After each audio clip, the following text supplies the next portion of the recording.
Dalam hidup pasti kita punya pendirian, yang mana dari pendirian ini itu menjadikan identitas untuk diri kita sendiri. Dari identitas ini menjadi mindset yang kita jalani setiap harinya, yang mana mindset ini sangat berpengaruh dalam aktivitas dan juga keputusan yang kita ambil setiap harinya. Halo teman-teman semuanya, aku di sini mau berbagi kepada teman-teman semua mindset apa saja yang aku gunakan sebagai seseorang yang berumur 18 tahun yang bentar lagi menginjak 19 tahun. Yang mana mindset ini bisa merubah hidup aku sekarang. Mindset ini juga bisa berubah seiring berjalannya waktu atau seiring berjalannya aku bertumbuh dewasa. Bisa karena faktor lingkungan atau pola pikir aku yang makin berkembang. Bisa juga terpengaruh dari buku-buku yang aku baca. Mindset yang pertama yaitu hidup minimalis. Aku sudah mempunyai mindset minimalis itu sejak aku kelas 2 SMP. Yang mana aku dapatkan mindset ini setelah membaca buku Seni Hidup Minimalis dan juga menonton video-videonya Raditya Dika dan juga videonya Matt D'Avella. Yang mana kedua orang ini adalah orang yang menginfluence aku untuk memiliki mindset minimalis sampai hari ini. Hal yang aku dapatkan dari memiliki mindset minimalis yaitu aku sekarang memiliki pola pikir sedikit itu lebih baik. Dengan pola pikir aku seperti ini, aku sangat memilih-milih hal-hal atau barang apa saja yang boleh masuk ke dalam hidup aku. Dan juga lebih memikirkan hal atau value apa yang bisa aku dapatkan dari barang atau hal yang aku masukkan dalam hidup aku. Contohnya itu seperti aku ingin membeli baju. Aku pastinya ketika membeli baju, aku tuh berpikir kalau baju ini akan aku gunakan setiap hari. Kalaupun tidak setiap hari aku gunakannya, baju ini aku gunakan itu nyaman untuk aku sendiri. Kemudian ketika ingin membeli barang yang ingin aku masukkan dalam kamar, aku sangat memilah-milah barang apa saja yang boleh masuk ke kamar aku ini. Dan bahwa barang ini bisa mempermudah atau memberikan nilai ketika aku memasukkannya ke dalam kamar. Terutama dalam meja kerja aku ini, aku sangat memilah benda-benda apa saja yang boleh masuk atau boleh duduk dalam meja kerja aku ini. Dari mindset minimalis ini, aku ada diajarkan ketika membeli barang atau memasukkan satu barang ke dalam hidup aku, harus ada satu barang yang sejenis atau yang sama itu keluar. Hal ini dinamakan one in, one out. Sama seperti contoh baju tadi, misalkan aku membeli baju baru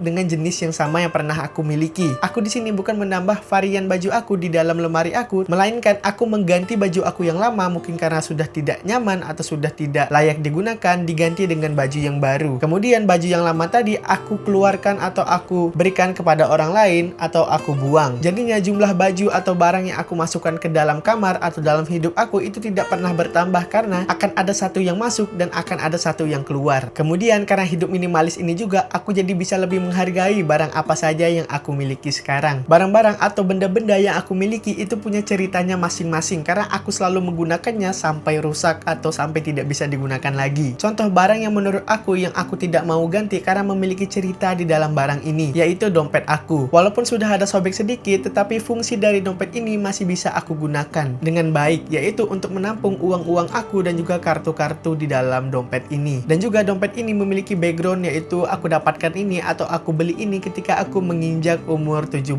tahun. Jadinya aku tidak mau mengganti dompet ini karena dompet ini memiliki cerita kenapa aku bisa membeli atau memasukkan dompet ini ke dalam hidup aku. Walaupun aku memiliki uang untuk menggantinya dengan yang lebih bagus. Dan dalam buku Seni Hidup Minimalis yang aku baca itu ada satu pelajaran yang aku masih ingat sampai sekarang, yaitu ketika kita memiliki barang sudah sampai 3 bulan kita tidak menggunakannya, mungkin kita bisa mempertimbangkan mengeluarkan barang ini dari hidup kita. Barang tadi itu bisa kita berikan kepada orang lain seperti keluarga, teman, atau orang yang kita kenal. Jadinya barang yang tidak aku gunakan lagi selama 3 bulan, aku berikan kepada orang lain untuk orang lain itu membuat cerita dengan barang yang tadi aku tidak gunakan lagi. Mindset yang kedua adalah belajar setiap hari. Mindset untuk belajar setiap hari itu mungkin aku dapatkan atau aku bentuk karena mungkin aku itu sering membaca buku-buku non-fiksi, yang mana dari buku non-fiksi ini aku bisa belajar hal baru atau pengetahuan baru dari buku yang aku baca. Dengan memiliki mindset belajar setiap hari, aku selalu membuka diri aku untuk mendapatkan input dari mana saja. Walaupun input yang didominasi sekarang yaitu membaca buku, tapi aku selalu membuka diri aku untuk bisa belajar dari hal-hal lain. Contohnya itu seperti menonton video-video di YouTube, bisa juga dengan belajar dari orang lain atau cerita dari orang lain atau orang lain yang mengajarkan aku bagaimana cara untuk mengerjakan suatu hal yang mungkin aku ingin pelajarin. Contohnya itu membuat video-video di YouTube aku ini, yang mana aku sangat terbuka sekali dengan feedback yang teman-teman berikan dari setiap video yang aku upload. Dan aku mencoba melihat feedback mana yang menurut aku ini sangat baik untuk aku sekarang dan bisa aku lakukan kepada YouTube aku yang sedang aku kembangkan ini. Kemudian aku mencoba untuk tidak baperan dari setiap kritikan atau komentar yang teman-teman berikan dari video yang aku upload. Dan bisa jadi apa yang teman-teman berikan atau teman-teman sarankan itu bisa jadi pelajaran yang bisa aku gunakan di masa depan atau di video-video selanjutnya yang akan aku upload. Jadi Jadinya menurut aku dengan mindset belajar setiap hari ini, kita bisa belajar dari input manapun atau dari hal apapun yang ada di sekitar kita. Mau itu dari buku, pengalaman dari orang lain, dan juga koreksi atau feedback yang diberikan dari orang lain. Menurut aku yang terpenting dari belajar setiap hari yaitu kita memiliki rasa curious atau rasa ingin tahu dan rasa ingin bertanya yang membuat kita bisa belajar setiap harinya. Yang ketiga adalah aku punya mindset untuk tidak FOMO. Jadi FOMO ini adalah fear of missing out. Jadi arti dari FOMO ini adalah takutnya kita ketinggalan dengan peristiwa-peristiwa atau hal-hal yang terjadi di sekitar kita atau di dunia ini. Sudah lebih dari 1 tahun aku mengontrol diri aku untuk tidak FOMO. Karena menurut aku waktu yang kita lalui ini terbatas, jadinya aku melakukan hal-hal yang menurut aku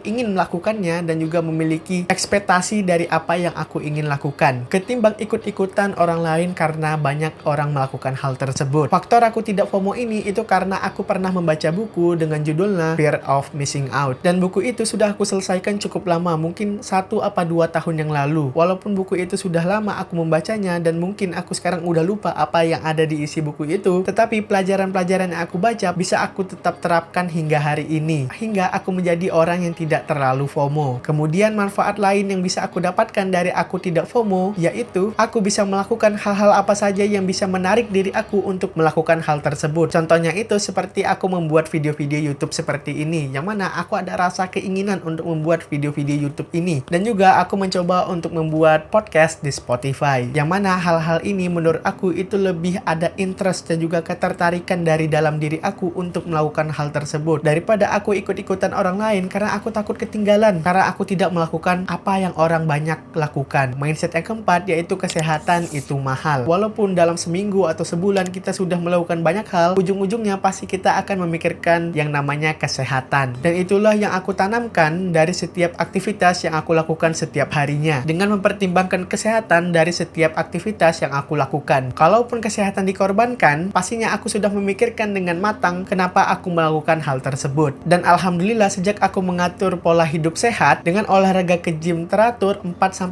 hari dalam seminggu dan juga tidur yang cukup, aku jarang terkena sakit yang benar-benar parah yang harus dilarikan ke rumah sakit atau istirahat full dalam seminggu atau 2 minggu, atau tidak bisa beraktivitas dengan normal. Dan kalaupun aku sakit, biasanya itu aku sakit karena kekurangan istirahat. Kemudian karena aku memiliki riwayat tipes, jadinya menurut aku menjaga kesehatan itu sangat penting untuk menghindari penyakit riwayat yang pernah aku alami, yaitu tipes tadi. Dan sekarang ini aku sedang membangun habit baru, yaitu treadmill 10 menit sebelum aku nge-gym. Dan progres treadmill aku ini sudah bertahan selama 1 bulan. Sekarang ini aku sedang menuju 2 bulan untuk bisa treadmill 10 menit sebelum nge-gym. Jadinya menurut aku mindset kesehatan itu mahal sudah sangat merubah hidup aku selama ini. Dan juga dengan menjaga kesehatan, hari-hari yang aku jalani itu terasa lebih fit dan lebih segar daripada aku tidak menjaga kesehatan. Dan aku rasa dengan mindset-mindset yang aku miliki sekarang ini, aku lebih percaya diri dengan apa yang aku lakukan setiap harinya. Karena aku memiliki mindset-mindset ini untuk memutuskan hal apa yang ingin aku lakukan dalam 1 harian full aku ini. Aku mau memberitahu kepada teman-teman semua kalau aku membuat podcast baru, yaitu podcast Bangun Pagi Belajar Lagi, yang teman-teman bisa cek di Spotify dan juga Apple Podcast. Atau teman-teman bisa langsung pergi ke deskripsi di bawah ini untuk mengecek atau mengklik link podcast aku. Di situ aku menceritakan pengalaman hidup aku, eksperimen hidup aku yang tidak bisa aku ceritakan di YouTube ini. Mungkin cukup sekian video yang bisa aku bagikan kepada teman-teman semua. Terima kasih buat teman-teman yang sudah menonton video ini dari awal hingga selesai. Aku Herob dan sampai jumpa di video selanjutnya.